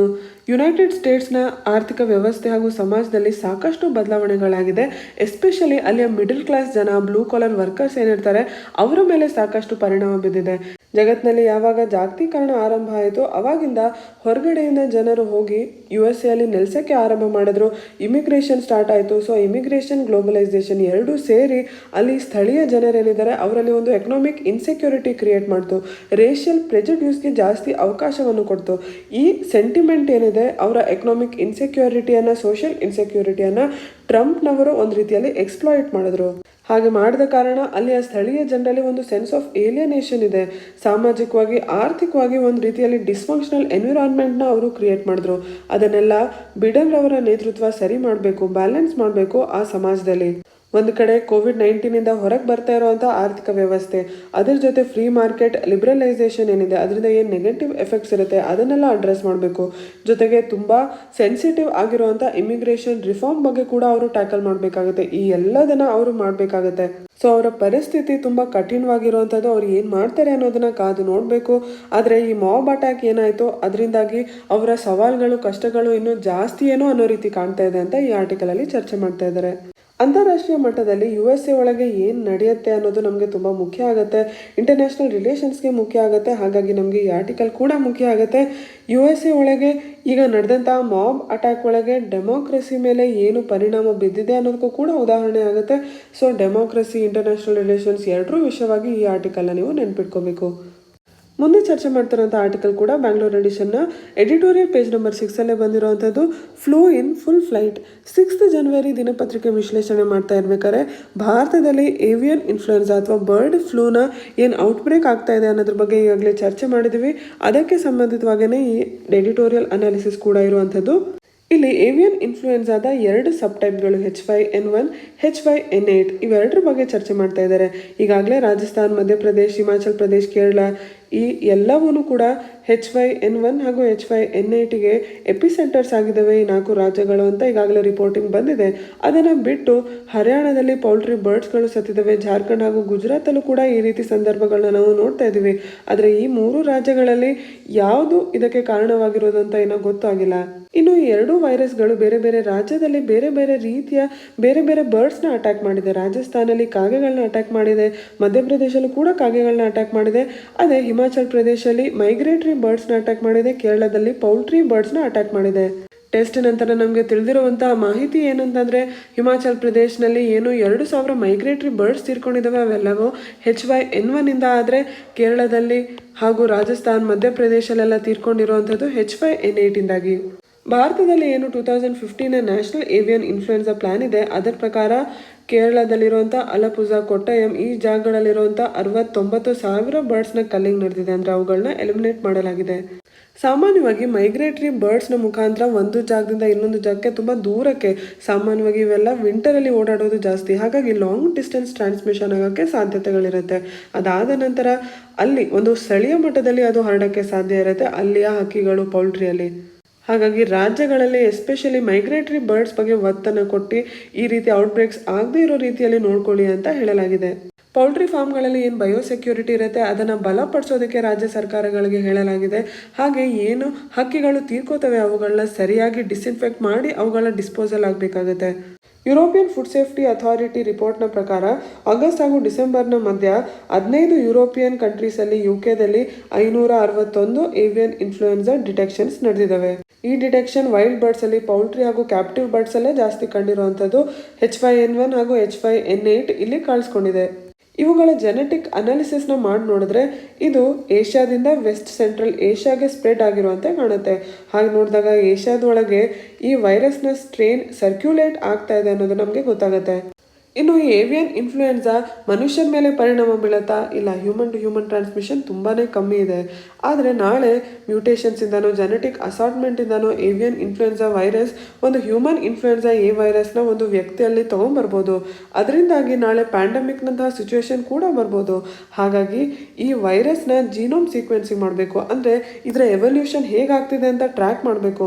ಹಾಗೆ ಇವತ್ತಿನ ಪರಿಸ್ಥಿತಿಯಲ್ಲಿ ಈ ಔಟ್ಬ್ರೇಕ್ ಆದಷ್ಟು ಕಮ್ಮಿ ಆಗೋ ಥರ ಎಲ್ಲ ರಾಜ್ಯಗಳು ಕೂಡ ಏನಾದ್ರು ಕ್ರಮಗಳನ್ನ ತಗೋಬೇಕು, ತುಂಬ ಕಠಿಣವಾದ ಕ್ರಮಗಳನ್ನ ತಗೋಬೇಕು ಅಂತ ಈ ಆರ್ಟಿಕಲಲ್ಲಿ ಚರ್ಚೆ ಮಾಡ್ತಾ ಇದ್ದಾರೆ. ನೀವು ಬ್ಯಾಂಗ್ಳೂರ್ ಎಡಿಷನ್ನ page number 7 do we have a grip on disinformation in 2021 ಅನ್ನೋ ಒಂದು ಆರ್ಟಿಕಲ್ನ ನೀವು ನೋಡ್ಬೋದು. ಡಿಸ್ಇನ್ಫಾರ್ಮೇಷನ್ ಅಂತ ಅಂದರೆ ಫೇಕ್ ನ್ಯೂಸ್. ಫೇಕ್ ನ್ಯೂಸ್ನ ಸಮಸ್ಯೆ ಭಾರತದಲ್ಲಿ ಎಷ್ಟಿದೆ ಅನ್ನೋದ್ರ ಬಗ್ಗೆ ಇಲ್ಲಿ ಚರ್ಚೆಯನ್ನು ಮಾಡ್ತಾ ಇದ್ದಾರೆ. ಫೇಕ್ ನ್ಯೂಸ್ ಅನ್ನುವಂಥದ್ದು ಭಾರತದಲ್ಲಿರುವಂಥ ಸಮಸ್ಯೆ ಕೇವಲ ಗುಣಮಟ್ಟದಲ್ಲ, ಆದರೆ ಪ್ರಮಾಣದ್ದು, ಇನ್ ಕ್ವಾಂಟಿಟಿ ಅಂತ ಹೇಳ್ತಾ ಇದ್ದಾರೆ. ಫೇಕ್ ನ್ಯೂಸ್ನ ಹೇಗೆ ಜನರೇಟ್ ಮಾಡಲಾಗುತ್ತೆ, ಹಳೆ ವಿಡಿಯೋಸ್ ಏನಿರುತ್ತೆ, ಇಮೇಜಸ್ ಏನಿರುತ್ತೆ, ಅದಕ್ಕೆ ಪ್ರಸ್ತುತ ಏನು ಸಮಸ್ಯೆ ಇರುತ್ತೆ ಆ ಸಮಯಕ್ಕೆ ಸರಿಯಾಗಿ ಒಂದು ಬಣ್ಣವನ್ನು ಕಟ್ಟಿ ಮತ್ತೆ ಅದನ್ನು ಫೇಕ್ ನ್ಯೂಸ್ ಆಗಿ ಹೊರಬಿಡುವಂಥದ್ದು. ಇದನ್ನು ನಾವು ಆ್ಯಂಟಿ ಸಿಟಿಜನ್ಶಿಪ್ ಆ್ಯಕ್ಟ್ ಪ್ರೊಟೆಸ್ಟ್ ಏನು ನಡೀತಾ ಇತ್ತು, ಡೆಲ್ಲಿ ರೈಟ್ಸ್ ನಡೀತಾ ಇತ್ತು, ಪ್ಯಾಂಡಮಿಕ್ನ ಸಂದರ್ಭದಲ್ಲೂ ಕೂಡ ಸಾಕಷ್ಟು ಫೇಕ್ ನ್ಯೂಸನ್ನು ನೋಡಿದ್ದೀವಿ ಅಂತ ಇಲ್ಲಿ ಹೇಳ್ತಾ ಇದ್ದಾರೆ. ಈ ಫೇಕ್ ನ್ಯೂಸ್ ಫೇಕ್ ಅಂತ ಗೊತ್ತಾಗೋದು ಕಷ್ಟನಾ? ಇಲ್ಲ, ತುಂಬ ಸಿಂಪಲ್. ಇದ್ರ ಬಗ್ಗೆ ಸಾಕಷ್ಟು ನಮಗೆ ಸರಿಯಾದ ಮಾಹಿತಿ ಸಿಕ್ಕಿದ್ರೂ ಕೂಡ ಎಷ್ಟು ಆರ್ಗನೈಸ್ಡ್ ಮ್ಯಾನರಲ್ಲಿ ಪ್ರತಿದಿನ ಯಾವ ಮಟ್ಟದಲ್ಲಿ ಈ ಫೇಕ್ ನ್ಯೂಸ್ಗಳು ಹೊರಗೆ ಬರುತ್ತೆ ಅಂತಂದರೆ ಅವು ತುಂಬಾ ಈಸಿಯಾಗಿ ಸ್ಪ್ರೆಡ್ ಆಗುತ್ತೆ. ಮುಂದೆ ಹೋಗ್ತಾ ಈ ಸಂದರ್ಭಗಳೇನು ಚೇಂಜ್ ಆಗುತ್ತಾ, ಕಮ್ಮಿ ಆಗುತ್ತಾ? ಇಲ್ಲ, ಪ್ರಸ್ತುತ ಇದರಿಂದ ಸಾಕಷ್ಟು ಲಾಭ ಇದೆ. ಎಸ್ಪೆಷಲಿ ಪೊಲಿಟಿಕಲ್ ಪಾರ್ಟೀಸ್ಗೆ ತುಂಬಾ ಲಾಭ ಇದೆ. ಅದು ಸರ್ಕಾರದಲ್ಲಿ ಇರೋರು ಇರ್ಬೋದು, ಅಪೋಸಿಷನ್ ಇರ್ಬೋದು. ಹಾಗಾಗಿ ಇದು ಈ ಟ್ರೆಂಡ್ ಏನಿದೆ ಇದು ಬದಲಾಗೋದಿಲ್ಲ. ಹಾಗೇನಾದರೂ ಪೊಲಿಟಿಕಲಿ ವಿಲ್ ಇದ್ದಿದ್ರೆ ಈ ರೀತಿ ಬದಲಾವಣೆ ಆಗಬೇಕು, ಜನರಿಗೆ ಅವೇರ್ನೆಸ್ ಕೊಡಬೇಕು ಅಂತ ಏನಾದ್ರು ಒಂದು ರಿಫಾರ್ಮ್ ಮಾಡಬಹುದಿತ್ತು. ಆದರೆ ಅಂಥ ರಿಫಾರ್ಮ್ ಯಾವುದೂ ನಡೆದಿಲ್ಲ. ಯಾಕೆಂದರೆ ಇದರಿಂದ ಲಾಭ ಆಗ್ತಾ ಇರೋದು ಪೊಲಿಟಿಕಲ್ ಪಾರ್ಟೀಸ್ಗೆ. ಈ ಆರ್ಟಿಕಲ್ ಒಳಗೆ ಡಿಸ್ಇನ್ಫಾರ್ಮೇಷನ್ ಹಾಗೂ ಫೇಕ್ ನ್ಯೂಸ್ ಹರಡೋದಕ್ಕೆ 4 ಕಾರಣಗಳನ್ನ ಹೇಳ್ತಾ ಇದ್ದಾರೆ. ಅದರಲ್ಲಿ ಮೊದಲನೇ ಕಾರಣ ಈ ಪವರ್. ಈ ಪೊಲಿಟಿಕಲ್ ಆರ್ಗನೈಸೇಷನ್ಸ್, ಪಾರ್ಟಿಗಳು, ಅಪೋಸಿಷನ್ ಪಾರ್ಟಿ, ಗವರ್ನಿಂಗ್ ಪಾರ್ಟಿ, ಇವರಿಗೆಲ್ಲ ಏನು ಪವರ್, ಅಧಿಕಾರ ಸಿಗುವಂಥ ಚಾನ್ಸಸ್ ಈ ಡಿಸ್ಇನ್ಫಾರ್ಮೇಷನಿಂದ ಇದೆ. ಅದನ್ನು ಬಳಸ್ಕೊಳೋದಕ್ಕೆ ಈ ಫೇಕ್ ನ್ಯೂಸ್ ಇನ್ನೂ ಹರಡ್ತಾ ಇದೆ. ಮೊದಲನೇದು ಪವರ್, ಎರಡನೇದು ಪ್ರಾಫಿಟ್. ಸಣ್ಣ ಸಣ್ಣ ಇಲ್ಲಿ ಲೋ ಗ್ರೇಡ್ ಕ್ಲಿಕ್ ಬೇಟ್ ಅಂತ ಏನು ಕರಿತಾ ಇದ್ದಾರೆ ಆ ರೀತಿ ಪ್ರಾಫಿಟ್ಗೆ ಮಾಡುವಂಥದ್ದು. ಮೂರನೇದು ಪ್ರಫೌಂಡ್ ಪಬ್ಲಿಕ್ ಡಿಸ್ಅಗ್ರಿಮೆಂಟ್. ಈಗ ವ್ಯಾಕ್ಸಿನ್, ಕ್ಲೈಮೇಟ್ ಚೇಂಜ್ ಈ ರೀತಿಯ ವಿಷಯಗಳಲ್ಲಿ ಫೇಕ್ ನ್ಯೂಸ್ನ ಕ್ರಿಯೇಟ್ ಮಾಡಿ ಅದನ್ನು ಸರಿ ಅಂದ್ಕೊಂಡು ಜನರು ಜಾಸ್ತಿ ಸ್ಪ್ರೆಡ್ ಮಾಡುವಂಥದ್ದು. ಈ 3 ಕಾರಣಗಳ ಜೊತೆಗೆ ಎಲ್ಲದಕ್ಕಿಂತ ಮುಖ್ಯವಾಗಿರುವಂಥ 4ನೇ ಪಿ ಯಾವುದು, ಫೈನಲ್ ಪಿ ಅಂತಂದರೆ platform companies. Facebook, WhatsApp, Google, YouTube, Twitter ಈ ರೀತಿ ಏನು ಪ್ಲ್ಯಾಟ್ಫಾರ್ಮ್ಗಳಿದ್ದಾವೆ ಇದರಿಂದಾಗಿ ಫೇಕ್ ನ್ಯೂಸ್ ತುಂಬಾ ಬೇಗ ಹರಡುತ್ತೆ. ಸೊ ಈ 4 P's, power, profit, profound public disagreement ಹಾಗೂ ಪ್ಲ್ಯಾಟ್ಫಾರ್ಮ್ಸ್ ಇರೋ ತನಕ ಫೇಕ್ ನ್ಯೂಸ್ನ ಸಮಸ್ಯೆ ಇನ್ನೂ ಜಾಸ್ತಿ ಆಗುತ್ತೆ, ಹೆಚ್ಚಾಗುತ್ತೆ ಅಂತ ಹೇಳ್ತಾ ಇದ್ದಾರೆ. ಭಾರತದಲ್ಲೇ ನಾವು 2 ರೀತಿಯ ಫೇಕ್ ನ್ಯೂಸನ್ನು ನೋಡ್ತೀವಿ. ಒಂದು ಪೊಲಿಟಿಷಿಯನ್ಸೇ ಹರಡುವಂಥದ್ದು, ಇನ್ನೊಂದು ಸೋಷಿಯಲ್ ಮೀಡಿಯಾದಲ್ಲಿ ಆರ್ಗನೈಸ್ಡ್ ಆಗಿ ಡಿಸ್ಇನ್ಫಾರ್ಮೇಷನ್ನ ಕ್ರಿಯೇಟ್ ಮಾಡುವಂಥದ್ದು. ಈ ಸಮಸ್ಯೆಯ ಮೊದಲನೇ ಭಾಗದಲ್ಲಿ ಪೊಲಿಟಿಷಿಯನ್ಸ್ ತಾವೇ ಫ್ಯಾಕ್ಟನ್ನು ಚೆಕ್ ಮಾಡದೆ ಹೇಳುವಂಥದ್ದು, ನಂತರ ಟೆಲಿವಿಷನ್ ಚಾನೆಲ್ ಯಾವ್ದಾದ್ರು ಅದನ್ನು ಮತ್ತೆ ಚೆಕ್ ಮಾಡದೆ ಹಾಕುವಂಥದ್ದು, ಹಾಗೆ ಚೆಕ್ ಮಾಡಿ ಅದನ್ನು ಕರೆಕ್ಷನ್ ಮಾಡೋದಕ್ಕೆ ಕೆಲವೊಂದು ಸಂದರ್ಭಗಳಲ್ಲಿ ಒಂದೊಂದು ಟಿ ವಿ ಚಾನಲ್ಗೆ ಅಡ್ವರ್ಟೈಸ್ಮೆಂಟ್ಸ್ ವಿತ್ಡ್ರಾ ಮಾಡಿದ್ದು ಉಂಟು. ಸೊ ಇದು ತುಂಬಾ ಚಿಂತಾಜನಕವಾಗಿರುವಂಥ ಸಮಸ್ಯೆ. ಇನ್ನು ಸೋಷಿಯಲ್ ಮೀಡಿಯಾ ಪ್ಲ್ಯಾಟ್ಫಾರ್ಮ್ಗೆ ಬಂದರೆ ಅಲ್ಲೂ ಕೂಡ ಸಾಕಷ್ಟು ನ್ಯೂಸ್ ಮೀಡಿಯಾದವರು ಇದ್ದಾರೆ. ನಾವು ಜರ್ನಲಿಸಮ್ ಅಂತ ಏನು ಕರಿತೀವಿ, ಮೇನ್ ಸ್ಟ್ರೀಮ್ ಮೀಡಿಯಾದವರು ಫೇಕ್ ನ್ಯೂಸ್ ಬಗ್ಗೆ ಒಂದು ಸ್ವಲ್ಪ ಸಮಸ್ಯೆಯನ್ನು ಅಕ್ನಾಲೆಡ್ಜ್ ಮಾಡಿದ್ರೂ ಕೂಡ ಎಸ್ಪೆಷಲಿ ಸೋಷಿಯಲ್ ಮೀಡಿಯಾದಲ್ಲಿರುವಂಥ ನ್ಯೂಸ್ ಆರ್ಗನೈಸೇಷನ್ಗಳು ಫ್ಯಾಕ್ಟ್ ಚೆಕಿಂಗ್ ಮಾಡ್ತಾನೇ ಇಲ್ಲ. ಇನ್ನು ಕೆಲವೊಂದು ಉದಾಹರಣೆಗಳಲ್ಲಿ ಈ ಮೇನ್ ಸ್ಟ್ರೀಮ್ ಮೀಡಿಯಾ ಏನಿದೆ ಅದು ಕೇವಲ ಫ್ಯಾಕ್ಟ್ ಚೆಕಿಂಗ್ ಮಾಡದೇ ಇರುವಂಥದ್ದಲ್ಲ, ತಾನೇ ಡಿಸ್ಇನ್ಫಾರ್ಮೇಷನ್ ಸ್ಪ್ರೆಡ್ ಮಾಡಿರುವಂಥ ಪರಿಸ್ಥಿತಿ ಕೂಡ ಬಂದಿದೆ. ಇಲ್ಲಿ ಉದಾಹರಣೆಗೆ ಆರ್ಸಿನ್ ಕಮ್ ಆಲ್ಬಮ್ 30 ಅನ್ನೋ ಒಂದು ಹೋಮಿಯೋಪ್ಯಾಥಿಕ್ ಡ್ರಗ್ COVID-19 ಪ್ರಿವೆಂಟ್ ಮಾಡ್ಬೋದು ಅನ್ನೋದನ್ನು ಟಿ ವಿಯಲ್ಲಿ ಮೇನ್ ಸ್ಟ್ರೀಮ್ ಮೀಡಿಯಾದಲ್ಲೇ ಹಾಕಲಾಗಿತ್ತು. ಇನ್ನು ಯಾವುದಾದ್ರು ವಿಜ್ಞಾನದ ವಿಷಯ ಬಂದರೆ ಯಾವುದೇ ಜರ್ನಲಿಸಮ್ ಅಥವಾ ಮೀಡಿಯಾ ಕಂಪ್ನಿಯಲ್ಲಿ ಸೈನ್ಸ್ ಎಕ್ಸ್ಪರ್ಟ್ಸ್ ಇರೋದಿಲ್ಲ, ಹಾಗಾಗಿ ಅದನ್ನು ಸರಿಯಾಗಿ ಚೆಕ್ ಕೂಡ ಮಾಡೋದಿಲ್ಲ. ಇವತ್ತು ಕೇವಲ ಭಾರತದಲ್ಲ ಜಗತ್ತಿನಲ್ಲೇ ಸೋಷಿಯಲ್ ಮೀಡಿಯಾ ಅನ್ನುವಂಥದ್ದು ತುಂಬಾ ಪವರ್ಫುಲ್ ಆಗಿರುವಂಥ ಮಾಧ್ಯಮ. ನಾವು ಈಗ ತಾನೇ ಯುನೈಟೆಡ್ ಸ್ಟೇಟ್ಸ್ನಲ್ಲಿ ಏನು ಮಾಬ್ ಅಟ್ಯಾಕ್ ಆಯಿತು ಆ ವಿಷಯದಲ್ಲಿ ನೋಡಿದ್ವಿ. ಕೇವಲ ಸೋಷಿಯಲ್ ಮೀಡಿಯಾ ಪ್ಲ್ಯಾಟ್ಫಾರ್ಮಿಂದ ಪ್ರವೋಕ್ ಮಾಡಿ ಒಂದು ವೈಲೆನ್ಸ್ನ ಕ್ರಿಯೇಟ್ ಮಾಡೋಕ್ಕೆ ಸಾಧ್ಯ ಆಯಿತು. ಅಷ್ಟು ಶಕ್ತಿ ಫೇಕ್ ನ್ಯೂಸ್ಗೆ ಡಿಸ್ಇನ್ಫಾರ್ಮೇಷನ್ಗೆ ಇರುತ್ತೆ, ಕ್ರೈಮ್ಸ್ ಕ್ರಿಯೇಟ್ ಮಾಡೋ ಅಷ್ಟು ಶಕ್ತಿ ಇರುತ್ತೆ. ಹಾಗಾಗಿ ಈ ಫೇಕ್ ನ್ಯೂಸ್ನ ಸಮಸ್ಯೆ ಏನಿದೆ ಇದ್ರ ಬಗ್ಗೆ ನಾವು ಏನಾದ್ರು ಒಂದು ಸೀರಿಯಸ್ ಆಗಿರುವಂಥ ಕ್ರಮಗಳನ್ನ ತಗೋಬೇಕು ಅಂತ ಈ ಆರ್ಟಿಕಲಲ್ಲಿ ಹೇಳ್ತಾ ಇದ್ದಾರೆ. ನಿಮ್ಮ ಪರೀಕ್ಷೆಗೆ ಎಸ್ಪೆಷಲಿ ಎಸ್ಸೆ ಪೇಪರಲ್ಲಿ ಫೇಕ್ ನ್ಯೂಸ್ನ ಬಗ್ಗೆ ನಿಮಗೆ ನಿರ್ದಿಷ್ಟವಾಗಿ ಏನಾದ್ರು ಕ್ವೆಶನ್ ಬರ್ಬೋದು. ಸೊ ಇಲ್ಲಿರೋವಂಥ ಏನು ಮೇನ್ ಪಾಯಿಂಟ್ಸ್ ಇದೆ ಅದನ್ನೆಲ್ಲ ತಗೊಂಡು ನೋಟ್ಸ್ ಮಾಡ್ಕೊಂಡು ಇಟ್ಕೊಳ್ಳಿ. ನಿಮಗೆ ನೆನಪಿದ್ರೆ ನಾವು ರೆಟ್ರೋಸ್ಪೆಕ್ಟಿವ್ ಟ್ಯಾಕ್ಸ್ ಅಮೆಂಡ್ಮೆಂಟ್ ವೋಡಾಫೋನ್ ಹಾಗೂ ಕೇನ್ ಕೇಸ್ನ ಚರ್ಚೆ ಮಾಡ್ತಾ ಇರಬೇಕಾದ್ರೆ ಕ್ಯಾಪಿಟಲ್ ಗೇನ್ಸ್ ಟ್ಯಾಕ್ಸ್ ಅನ್ನೋದ್ರ ಬಗ್ಗೆ ಕೂಡ ಚರ್ಚೆ ಮಾಡಿದ್ವಿ. ಆ ವಿಷಯವಾಗಿ 2012 UPSCಯಲ್ಲಿ ಒಂದು ಪ್ರಶ್ನೆಯನ್ನು ಕೇಳಲಾಗಿತ್ತು. ಆ ಪ್ರಶ್ನೆಯನ್ನು ನೀವು ಉತ್ತರಿಸೋಕ್ಕೆ ಪ್ರಯತ್ನ ಮಾಡಿ. Under which of the following circumstances May capital gains arise? 1. When there is an increase in sales of the product. When there is a natural increase in the value of the property owned. When you purchase a painting and there is a growth in its value due to increase in its popularity. Select the correct answer using the codes given below. 1 only, 2 and 3 only, 2 only, 1, 2 and 3. ನಿಮಗೆ ಆ concept ಸ್ಪಷ್ಟವಾಗಿ ತಿಳಿದಿದೆ ಅಂತಂದರೆ ಈ ಪ್ರಶ್ನೆಯನ್ನು ಉತ್ತರಿಸೋದಕ್ಕೆ ಕಷ್ಟವಾಗೋದಿಲ್ಲ. Comment ಸೆಕ್ಷನಲ್ಲಿ ಇದಕ್ಕೆ ಉತ್ತರ ಮಾಡೋದಕ್ಕೆ ಪ್ರಯತ್ನ ಮಾಡಿ. ಮುಂದಿನ ಸಂಚಿಕೆಯಲ್ಲಿ ಇದ್ರ ಬಗ್ಗೆ ಚರ್ಚೆ ಮಾಡೋಣ.